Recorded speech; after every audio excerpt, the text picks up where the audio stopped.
Salam kasih jemaat semua dimanapun saja Anda berada mendengarkan khotbah ini. Saya percaya kita buka hati dan pasti ada pesan Tuhan yang istimewa yang Tuhan akan sampaikan bagi setiap kita. Supaya kita selalu punya roh yang menyala-nyala bagi Tuhan. Mari kita berdoa.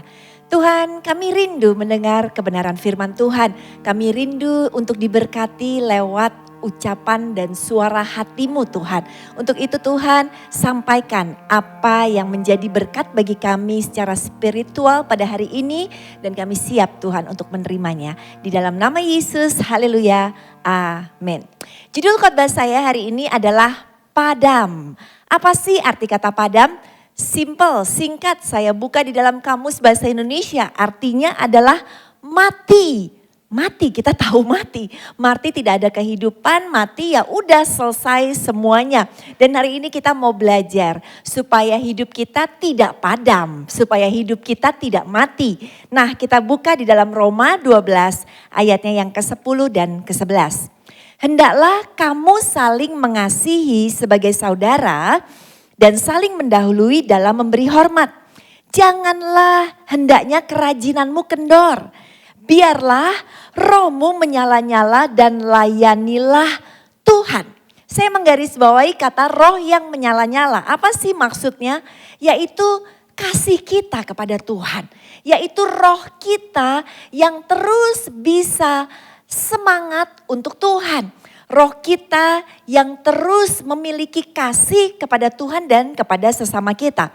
Kalau padam ya kita tahu, kalau padam ya berarti kita akan jauh daripada Tuhan dan kita makin gak peduli dengan sesama kita. Kita makin gak mengasihi mereka dan kehidupan kita hanya makin memikirkan diri kita sendiri.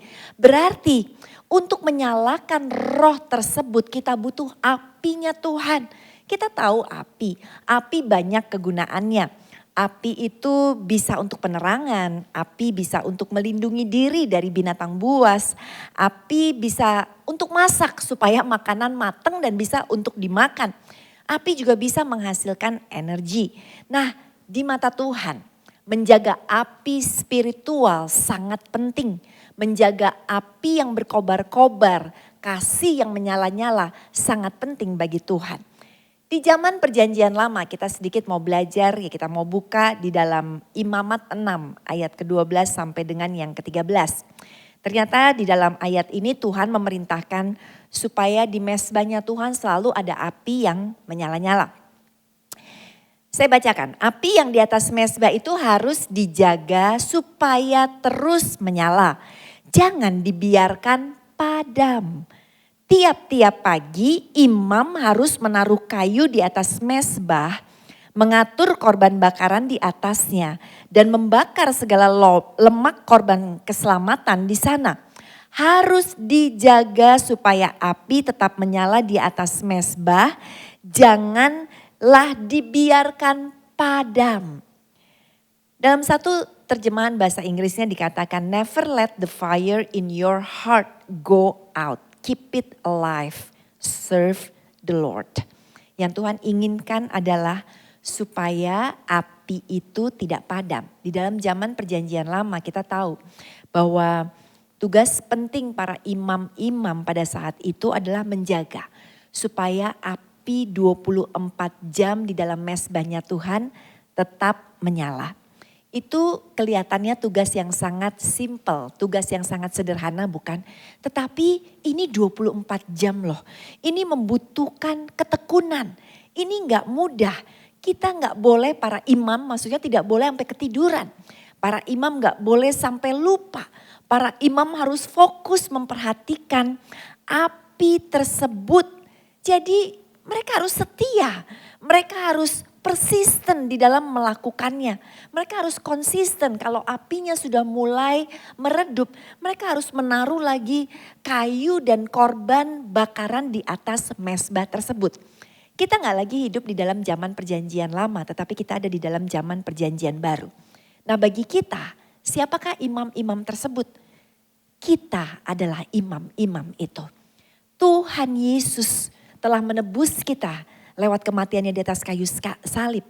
Membuat kita menjadi imam-imam di dalam perjanjian baru. Sehingga tugas kita juga adalah secara konsisten supaya api di mezbah itu tidak berhenti untuk menyala.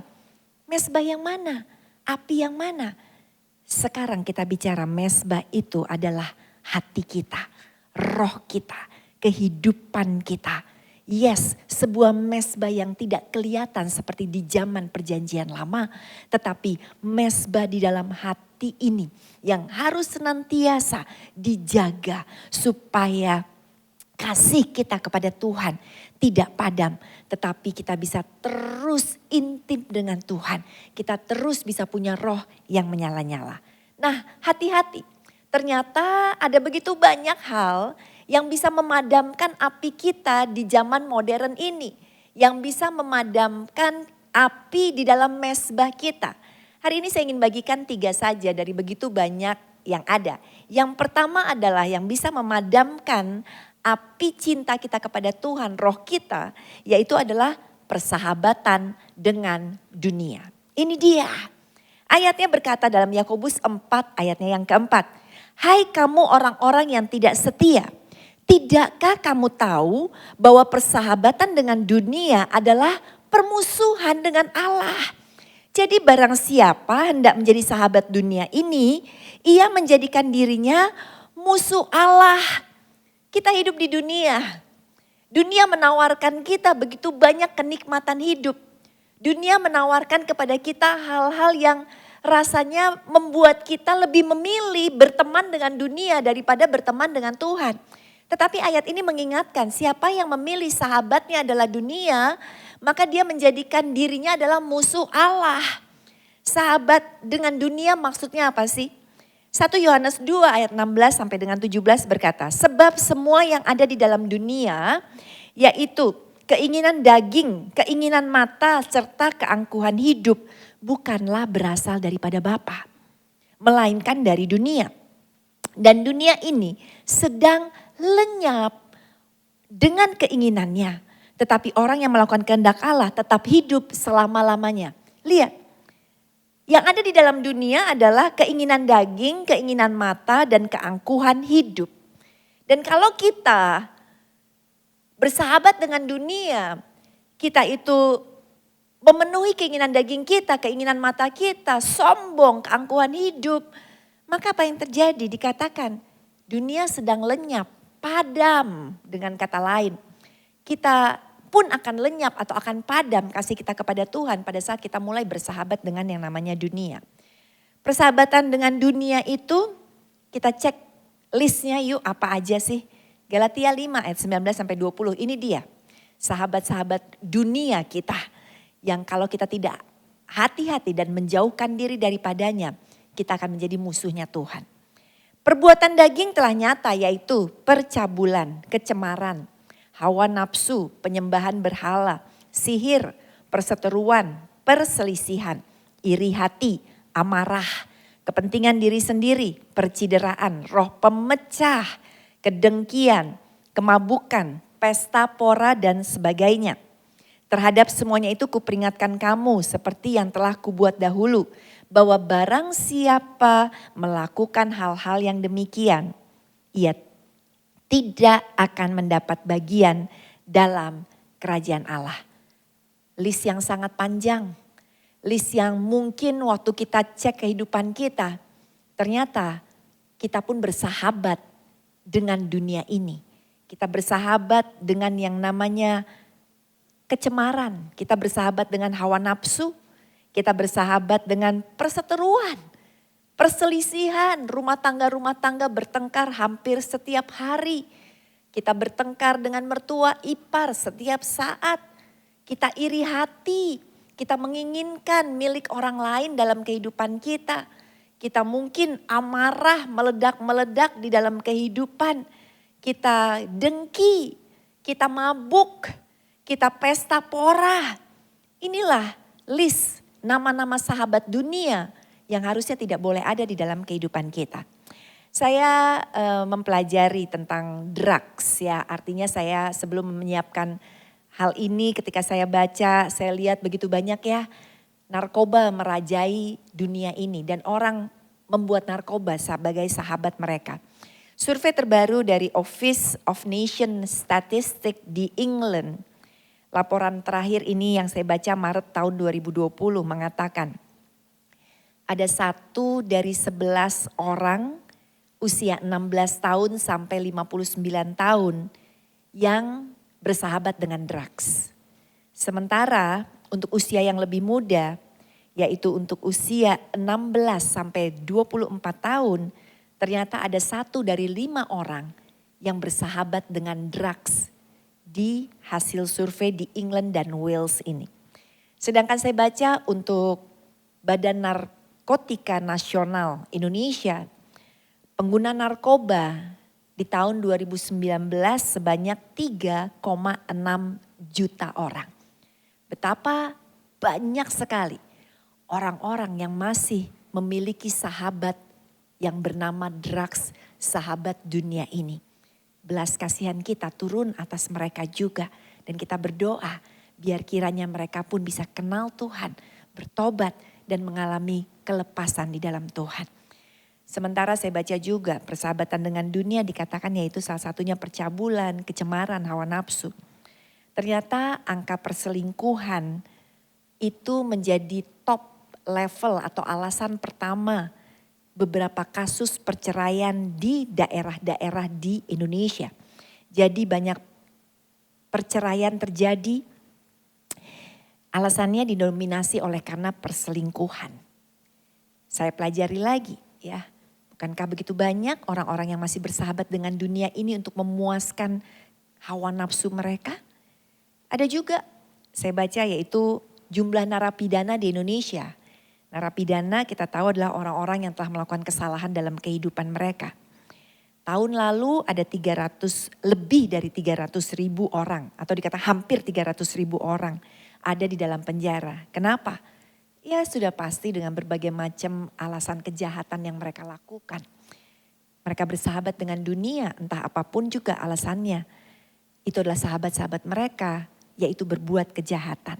Sekali lagi, hati kita berbelas kasihan kepada mereka juga. Belum lagi bisnis prostitusi. Saya baca di seluruh dunia, China peringkat number 1. Indonesia juga masuk di peringkat nomor 12. Wow, mereka bersahabat mencemarkan kekudusan dalam kehidupan mereka dengan melakukan yang namanya prostitusi, baik sang wanita maupun sang pria. Sementara data di Indonesia dari Kementerian Sosial, pekerja seks komersial ada 64.000 di Indonesia. Sekali lagi, hati kita pun berbelas kasihan untuk mereka. Artinya, lihat begitu banyak sahabat-sahabat dunia yang memadamkan cinta Tuhan, api cinta kita kepada Tuhan. Sehingga kita udah gak terlalu peduli lagi dengan Tuhan, kita semakin menjauh daripada Tuhan. Kalau zaman sekarang anak-anak muda atau zaman-zaman teknologi seperti ini apakah ada kejahatan? Ada kejahatan namanya cybercrime. Ternyata juga ada orang-orang yang menjadi hackers atau orang-orang yang melakukan kejahatan. Ayo siapa di antara kita ngaku yang pernah tertipu di WA dimintain uang, di WA dikabarin bahwa kita memenangkan undian, kita kasih uang transfer, uang pajaknya kita setor ternyata tipuan. Lihat begitu banyak orang yang menjauh daripada Tuhan dan mereka mencintai dunia ini lebih daripada segala-galanya. Roh kedengkian dikatakan tadi, dengki, pemecah. Dunia dipecah belah oleh persahabatan dunia ini. Yaitu kedengkian sehingga orang mudah sekali untuk membenci sesamanya. Orang mudah sekali untuk membedakan ras. Saya campuran banget. Saya ini darah di dalam saya itu berbagai-bagai darah ada di dalam saya. Opa saya itu asli Tiongkok, orang Tionghoa. Di darah saya juga ada darah Jawa dari Solo. Dan ada juga darah Eropa dari Belanda dan Jerman. Jadi bercampur-campur. Dan saya teringat cerita dari papi saya. Di mana ketika papi saya masih usia 9 tahun. Dibesarkan oleh keluarga yang masih totok Tionghoa asli. Di sebuah desa di Jawa Tengah. Yaitu kampung halaman saya di Tegal, saudara ya, kampung halaman keluarga papi saya. Dan papa cerita kepada saya pada saat papa usia 9 tahun. Banyak orang membenci orang Tionghoa. Dan akhirnya opa saya sekeluarga dengan papi saya dikejar-kejar untuk dibunuh. Singkat cerita mereka mengungsi, mereka lari, mereka kabur keluar tanpa membawa apapun juga. Dan di sebuah jembatan ternyata opa saya tertangkap oleh orang-orang yang membenci orang Tionghoa. Dan opa saya dibunuh di atas jembatan itu. Lihat, kebencian memecah belah segala sesuatunya. Kalau kita masih bersahabat dengan dunia, tadi list yang sudah saya bacakan, kasih Tuhan akan menjauh dari kehidupan kita. Kita akan semakin jauh dari Tuhan. Kita akan semakin tidak hidup lagi berkobar-kobar untuk Tuhan. Karena dunia telah memadamkan kita. Yang kedua, apalagi yang bisa memadamkan api cinta kita kepada Tuhan. Kasih kita kepada Tuhan dan sesama. Yang kedua, karena sekarang balik lagi adalah zaman modern, yaitu teknologi. Kok bisa saya katakan teknologi? Ya lihat aja. Sekarang kita hidup di zaman yang semua serba teknologi yang maju. Yang seharusnya Tuhan izinkan, karena Tuhanlah yang memberikan daya kreativitas bagi setiap orang yang menjadi penemu-penemu teknologi. Untuk membantu kita, namun apa yang terjadi? Ternyata waktu salah digunakan justru bisa memadamkan kasih kita kepada Tuhan. Kenapa saya katakan teknologi sangat membantu kita? Karena lewat teknologi pekerjaan luar biasa untuk memenangkan jiwa, untuk hal-hal yang baik bisa kita lakukan. Roma 10 ayat 14-15. Tetapi bagaimana mereka dapat berseru kepadanya jika mereka tidak percaya kepada Dia? Bagaimana mereka dapat percaya kepada Dia jika mereka tidak mendengar tentang Dia? Bagaimana mereka bisa mendengar tentang Dia jika tidak ada yang memberitakannya? Dan bagaimana mereka dapat memberitakannya jika mereka tidak diutus? Seperti ada tertulis betapa indahnya kedatangan mereka yang membawa kabar baik. Kabar baik harus disebarkan. Lewat teknologi sangat membantu. Buktinya sekarang Anda bisa mendengarkan saya lewat YouTube ini. Tanpa harus saya datang ke tempat Anda. Kita bisa memenangkan banyak jiwa, kita bisa menguatkan banyak orang, kita bisa menolong banyak orang, memberkati banyak orang lewat kebenaran firman Tuhan dimanapun saja lewat teknologi. Lewat IG Live, lewat Zoom, begitu banyak hal-hal yang bisa membantu kita secara teknologi. Karena dikatakan tanda daripada akhir zaman, dikatakan bukan deru perang atau kabar tentang perang. Bukan bangsa bangkit melawan bangsa, bukan kelaparan atau gempa bumi. Itu baru permulaan penderitaan. Tetapi Injil Kerajaan Allah akan diberitakan di seluruh dunia menjadi kesaksian bagi semua bangsa. Sesudah itu barulah tiba kesudahannya. Lihat, teknologi membantu kita sehingga Injil Kerajaan Allah sudah semakin tersebar di seluruh dunia. Namun sayangnya sekali lagi, ini justru bisa memadamkan roh kita. Lihat apa yang terjadi. Waktu kita dinner keluarga, perhatikan, ayah sibuk dengan HP, ibu sibuk dengan HP, anak-anak sibuk dengan HP. Kita pergi dinner sama teman-teman, maksudnya untuk fellowship, maksudnya untuk ngobrol. Apa yang terjadi? Semua sibuk dengan handphonenya. Zaman sekarang kalau kita lihat, mau dimanapun saja, di jalanan, nunggu bus, di mall, semua orang pasti pegang yang namanya teknologi ada di tangan mereka.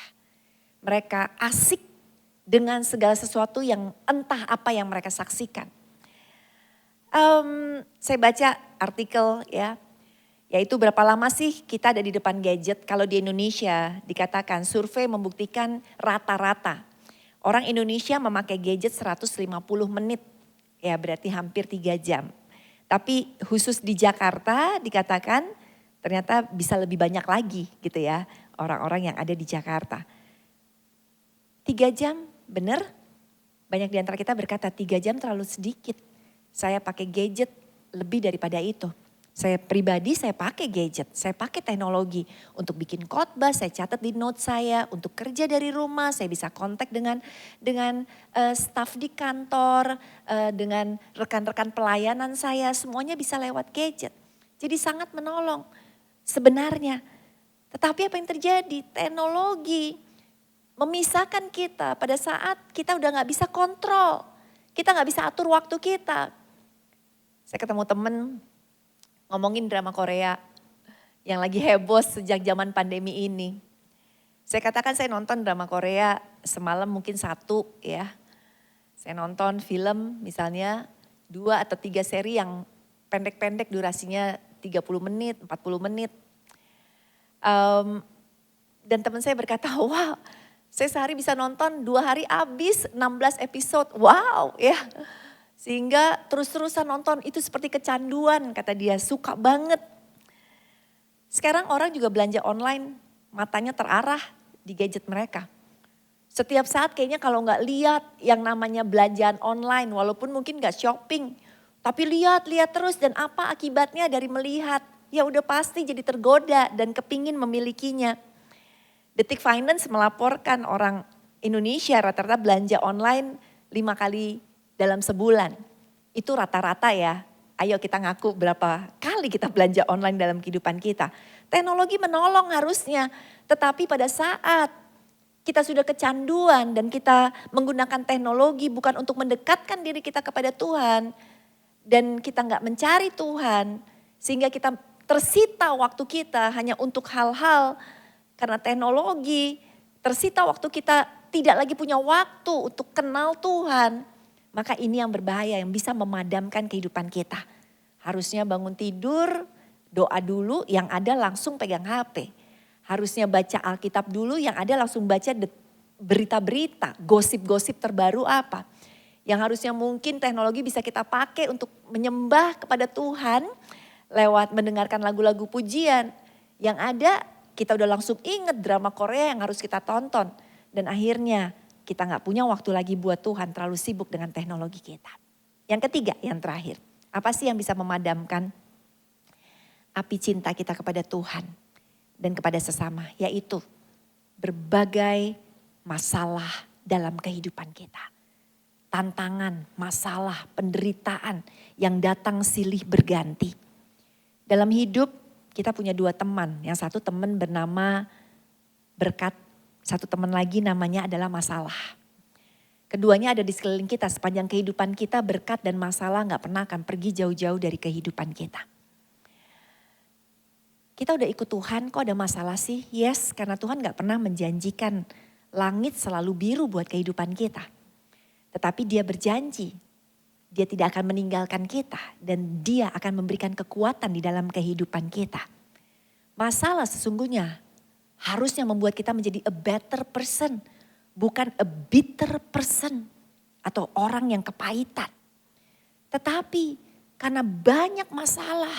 Iman kita gak kuat. Akhirnya padamlah cinta kita kepada Tuhan. Kita benci Tuhan. Kita gak suka sama Tuhan. Kita anggap Tuhan gak fair dalam kehidupan kita. Kita anggap Tuhan jahat di dalam kehidupan kita.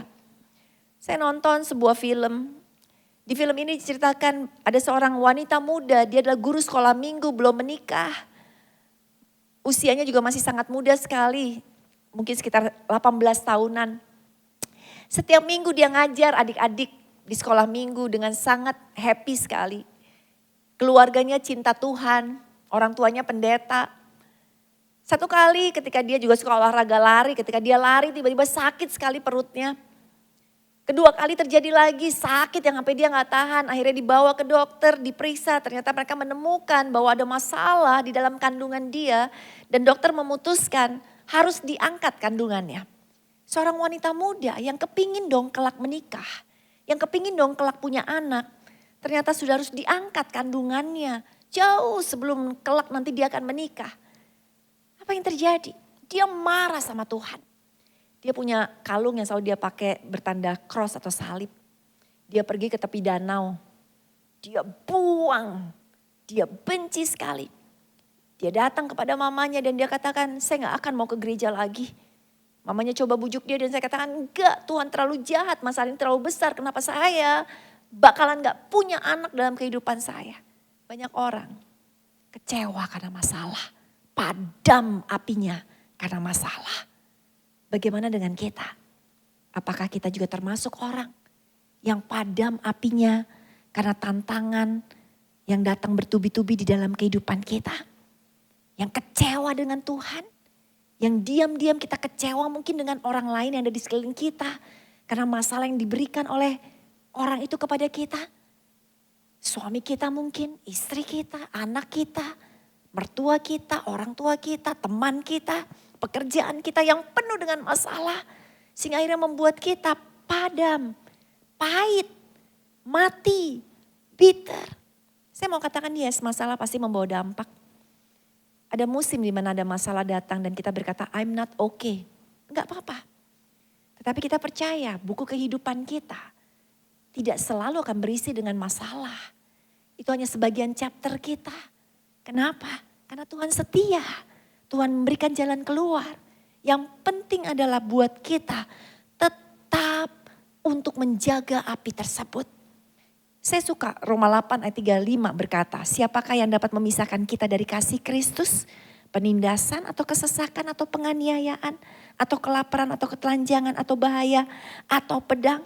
Artinya jangan izinkan masalah memisahkan kita dari kasihnya Tuhan.